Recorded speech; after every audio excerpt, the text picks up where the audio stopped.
This is what your brain looks like. You have tons of thoughts and ideas, but you don't know how to communicate them in a clear and concise way. But there is a formula, SRCS. Simplify your idea, prove your idea, connect to an emotion, and share your examples.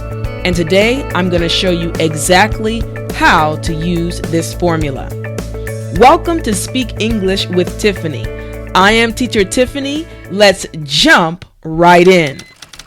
Simplify. You see, the first thing you need to do is simplify your idea. This means that you need to make sure your idea is clear, concise, and easy to understand. For example, let's say this is you right now, and you have many different ideas about animals. You see, there's a dog, there's a parrot, there's a cat, there's a rabbit, there's a turtle, and there's even a fish. All of these things are running through your mind, but you don't know exactly what to talk about because you can't talk about all of them. You see, your goal is to do what? Your goal is to find the common idea. This is the first thing that you need to do when it comes to properly communicating your idea. So, again, in your mind, you have all of these thoughts pulsating and all of these ideas pulsating in your mind. But what needs to happen is they need to be grouped together to find the common idea. They need to be simplified. So let's look at it in a little bit more detail again. The first point, in order for your idea to stick, you need to make your idea as simple as possible. Now, let's look at this part right here very quickly. To stick. This is an expression we use in English.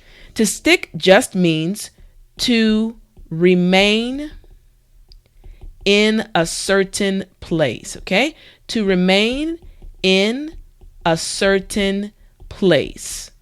So, since we are talking about an idea sticking, we're actually referring to our idea staying in the person's mind that we are talking to, okay? So, we want it to stay inside of their mind. We want our idea to stick, okay? That's how you understand to stick. All right, the second point. Break your idea down until you get to the core of your idea. Now, this part right here, break your idea down, is just another way of explaining dividing a point into smaller parts, okay?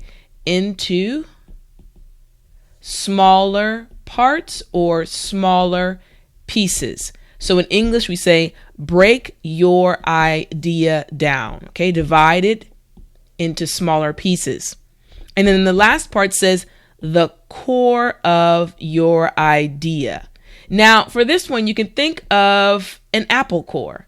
Think about when you eat an apple. It's this part right here, the center of the apple, okay?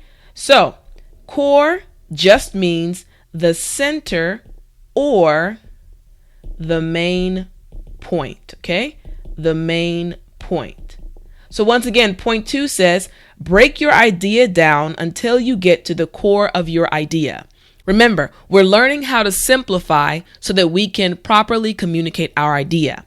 And then the third point regarding simplify is come up with one simple and impactful sentence or statement. Now, this word right here, impactful, just means to have a powerful effect, okay? To have a powerful effect on something, okay? Effect on something. So even though your idea needs to be simplified and needs to be simple, it still needs to have an impact or some kind of effect on the person that will listen to your idea. Okay, so let's keep going. Now, the next thing is to prove. So the second thing you need to do is prove your idea. This means that you need to give clear reasons why your idea is valid, correct, or believable. So let's look at an example. Now, in this example, the first thing we have is an apple, which represents Mac or the Apple company. And this company is very popular around the world, but we need to prove that. So, as you'll see, there's the Mac computer, the laptop, there's the iPhone, and there's also the iMac or the desktop computer. So what has happened is these things prove the point to be true, or prove the idea to be true that Mac or Apple as a company is very popular. Or let's say, for example, we're talking about fashion or clothing. And the point or idea that we want to present is that fashion is important to everyone. Well, in order to prove that, we may talk about men's fashion or ladies' fashion or even babies' fashion. And these things actually become a way to prove our idea. So once again, what is the goal? The goal of this step, let's write it right here. The goal is to find the supporting information. That is the goal of this step. Find the supporting information for your idea. Okay, so let's keep going. So what's happening again in your mind is you have these ideas, but you need to search for proofs. Once you find the proofs, they become the 3 points that prove your idea. Remember, you can give more than 3, but 3 is always a good number. The first point is it helps to support your idea and, in essence, becomes the foundation. Now, you'll notice here that this is a special expression in English, in essence. This expression just means basically, and it is used to emphasize the most important or central point, okay? The most important or central point, okay? So it's just a different way of saying that, but it's used very often. So in essence, okay? All right, so the next point is it helps to give clarity to your idea. Now, the word clarity is also another word that is commonly used in English. And this word means to be clear. So no confusion. Okay, again, clarity. And then our last point is it helps to round out your idea. Now, once again, we have another English expression that is very useful. Round out. Okay, round out. Now, round out means to complete or finish a thought or idea, okay? A thought or idea. This is also something you can use on a regular basis. Round out, okay? So let's keep going. Connect. The third thing you need to do is connect your idea to an emotion. This means that you need to know the listener's emotions. Now, let's look at this example right here. Okay, so let's look at some examples of some ideas you may be thinking about, depending on a conversation. Maybe you're having a conversation about food, or maybe about an exam, or shopping, or even about nature. Now, these things are ideas, but you need to actually connect them to an emotion. So let's look at some different emotions. We have happy, we have angry or worried, we have shocked, and then we even have serious. Now, which emotion can we connect these things to? Well, if we're talking about nature, we can connect it to the emotion of calmness or relaxed Or as you see in this picture, he looks very serious, just thinking deeply. And then what about if we actually are talking about food? Well, usually food makes people happy, so we can connect it to that emotion. And if we're talking about an exam or a test that we did not pass, normally we feel angry or worried. It's not a good emotion. So as you see, we've connected it to that person's face or that person's emotion. And finally, shopping. Well, sometimes when you go shopping, the prices are a little high. So we've connected it to the emotion of shock or stunned. This is the emotion we've connected it to. So again, the goal for this section is find an emotion to match your idea. Once again, find an emotion to match your idea. Okay? Remember, we're all talking about how to communicate our ideas properly in English. Okay? So let's keep going to understand a little bit more what goes on in our minds. So in your mind, you have all of these different ideas, and you also have a kind of a general idea of what kind of emotion to attach to these ideas.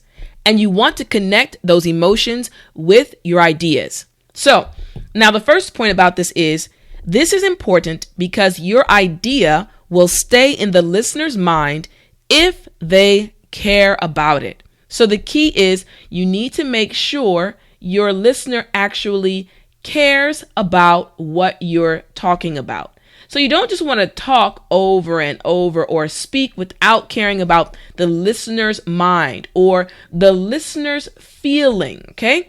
So the person listening to you needs to actually care about what you're talking about, okay? Second point, when someone cares about something, they pay attention to it more. This is a fact. If someone is interested in something, they will listen closer and they will pay attention. Now, pay attention to just means to focus on well, okay? To focus on something. Let's see if we can get this G in there. To focus on something. I used to tell this to my students. When I taught junior students, I would tell them, pay attention in class.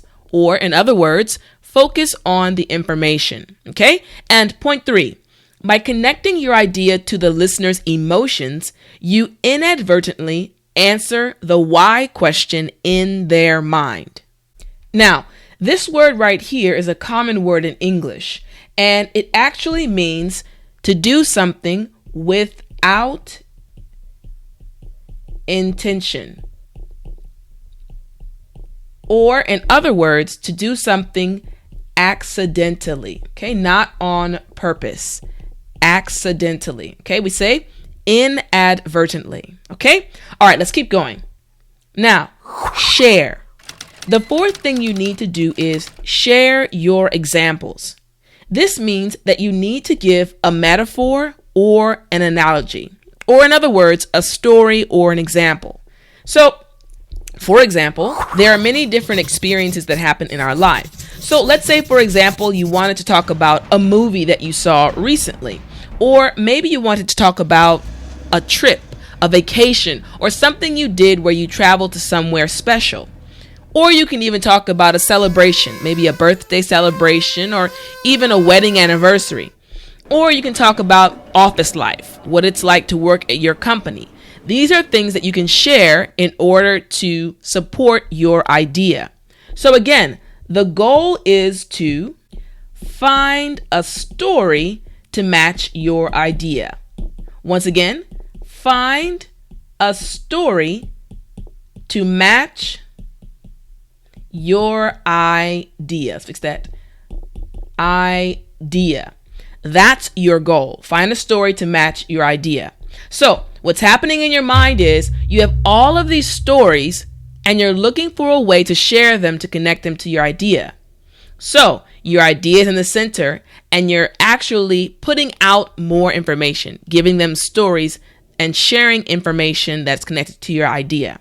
So the first point is, this is important because your story or experience makes your idea more real. You see, the person listening to you is just listening to your idea. So the first step, again, when you're talking and you're giving your idea, the first step is the person is simply listening to you. They're just seeing what your idea is. But if you share a story, what happens is now the person is listening and also imagining what your idea really looks like. So instead of just listening, they're also imagining what's happening. So it becomes more real to them. Okay? It's an easier way of communicating your idea. Point 2. When someone hears your story, they may also think about your idea more. Remember, when you're giving your idea, you want the person listening to you to actually think about what you're saying. But this says they will think about it even more, which will make your point even stronger because they're paying attention more. And the third point is, by connecting your story to your idea, you actually help the listener understand it even more than before. Now, this actually connects back to the point that was made here. They understand it more because now they are hearing it and they are also imagining your idea. This is why it helps to properly communicate your idea. If you have enjoyed this lesson and you want to keep studying with me, go to speakenglishwithtiffani.com to get your free Speak English ebook. And if you want my other ebooks, go to speakenglishwithtiffani.com/ebooks. I also offer video courses at speakenglishwithtiffani.com/courses. Remember to watch my next English video lesson on the left side of your screen. And as always, keep studying English.